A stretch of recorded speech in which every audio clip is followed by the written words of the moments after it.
Olá pessoal, tudo bem com a WG? Para mais um vídeo para vocês. E pois é, pessoal, hoje a gente vai mergulhar de cabeça, né, para investigar uma imagem que todo mundo acha que conhece, mas que talvez não entenda tão bem assim, a dos anjos, né? É que de uns tempos para cá a internet meio que explodiu com duas visões completamente diferentes uma da outra, né? E nossa missão aqui é descobrir qual delas é a que tá com a razão. E olha só que conflito, hein? De um lado a gente tem aquela imagem clássica, sabe? Uma figura humana, uma cara serena, asas imponentes, a cara da arte renascentista, né? Do outro lado tem o que estão chamando por aí de anjo biblicamente correto. É uma criatura bizarra, né? Coberta de olhos, formada por umas rodas dentro de outras rodas. Então parece algo que saiu de um filme de terror cósmico, né? E aí, né, claro, fica uma pergunta no ar. Qual dessas duas representações bate de verdade com o que está escrito nos textos bíblicos, né? Já vou adiantando, a resposta talvez surpreenda muita gente. Então, para desvendar esse mistério, o nosso roteiro vai ser o seguinte. Primeiro, vamos entender bem essas duas visões. Depois, vamos descobrir o que eram os mensageiros originais. De onde afinal vieram as asas, né? E em seguida, a gente investiga os outros seres celestiais, entende como tudo isso foi organizado e por fim chegamos ao veredito final. Bora lá então, né? Para começar essa investigação, a gente precisa ir direto na fonte. O que a própria palavra anjo nos conta sobre a função, né, e a aparência original desses seres. Então olha que interessante, a nossa palavra anjo, né, vem lá do grego angelos, que na verdade é uma tradução da palavra hebraica malak. E sabe o que as duas representam, né? Simplesmente mensageiro ou enviado. Então o ponto principal era a função deles, entregar uma mensagem. Não era sobre ser uma criação celestial extraordinária. E é aqui que vem a primeira grande revelação da nossa investigação. Se a função deles era entregar recados para humanos, como é que eles apareciam? Então a resposta, surpreendentemente, é que os textos indicam que eles pareciam pessoas normais, né? Gente como a gente. E as evidências para isso estão espalhadas pelos textos, né? Os pais de Sansão, por exemplo, conversam um tempão com um anjo, né, achando que ele é um profeta. Então Josué encontra um e já chega perguntando de que lado ele está, né, como se fosse um soldado qualquer. E o pessoal de Sodoma enxergou os mensageiros que chegaram lá como simples homens. A aparência deles não era a questão principal. E essa citação do Novo Testamento fecha a ideia com chave de ouro.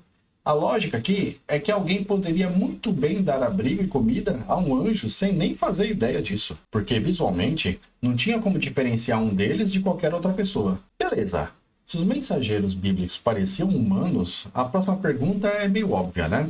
De onde então saíram as famosas asas que viraram símbolo máximo dos anjos? A lógica por trás disso foi uma mistura de função com uma forte influência artística da época. Pensa bem, primeiro a ideia. Mensageiros ligam o céu e a terra, né? O que exige velocidade e dinamismo, né?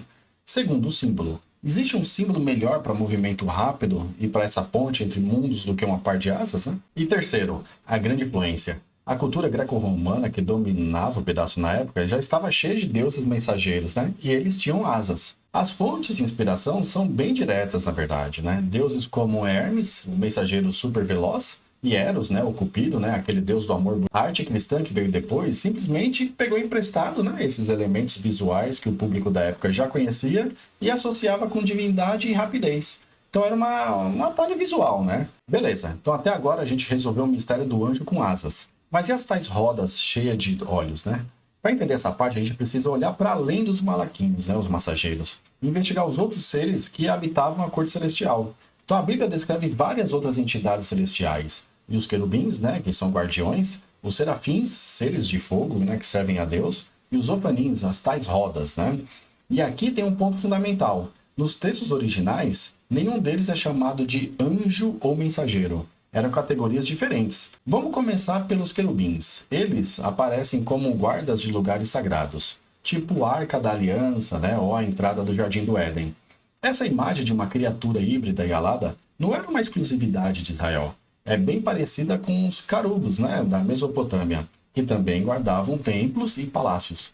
Eles eram símbolos de poder e proteção divina. Em seguida, a gente tem os serafins, que na visão do profeta Isaías, eles estão ao redor do trono de Deus. E cada um tem os 6 asas, né? Eles usam 2 para cobrir o rosto, em sinal de reverência, 2 para cobrir os pés, e com as outras 2 eles voam, proclamando a santidade de Deus. É uma imagem de puro poder celestial. O nome deles, serafins, né, significa literalmente aquele que queima. O mais curioso é que essa mesma palavra é usada em outras partes da Bíblia para descrever cobras venenosas. Isso acaba ligando os serafins a toda uma simbologia de serpentes aladas, que eram figuras, né, de realeza e proteção muito comuns em culturas como os egípcios, né? E agora sim chegamos na fonte das imagens mais estranhas da internet. A visão de Ezequiel descreve os ofanins, ou rodas, né, como parte de uma estrutura celestial móvel, né? A descrição é impressionante, né? Aros altos, né, temíveis e completamente cobertos de óleo por todos os lados. Mas o contexto aqui é tudo, né? Ezequiel não estava descrevendo um monstro.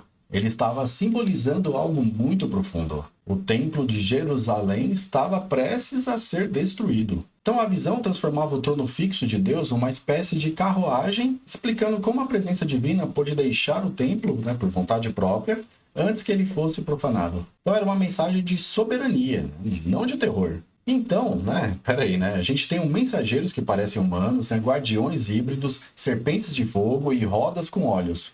Como é que todos esses seres, né, tão diferentes uns dos outros, acabaram sendo agrupados debaixo do mesmo título de anjo? A resposta é que isso aconteceu muito, né, mas muito tempo depois. Nos tempos bíblicos, eles eram vistos como entidades separadas. Foi só séculos mais tarde, com teólogos como o cara conhecido como Pseudo Dionísio, lá no século V, que surgiu a ideia de organizar todo mundo numa única e complexa hierarquia celestial, né? Com diferentes ordens e classes de anjos. E com isso temos todas as peças necessárias para resolver o nosso caso. Vamos juntar tudo, né? E chegar ao veredito final. Então, o resumo da ópera é o seguinte.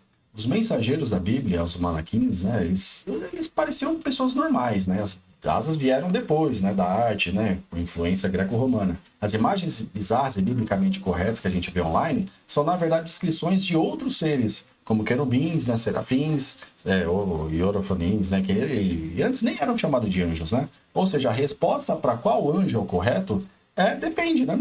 Depende de qual ser celestial a gente está falando. E isso tudo nos deixa com um pensamento final. Se uma imagem tão familiar como a de um anjo esconde uma história tão complexa, cheia de influências culturais e significados simbólicos profundos, o que mais será que a gente acabou simplificando demais na nossa compreensão desses textos antigos? A história, como quase sempre, é muito mais estranha e fascinante do que a gente imagina. Nos vemos no próximo vídeo. Um abraço a todos e tchau, tchau!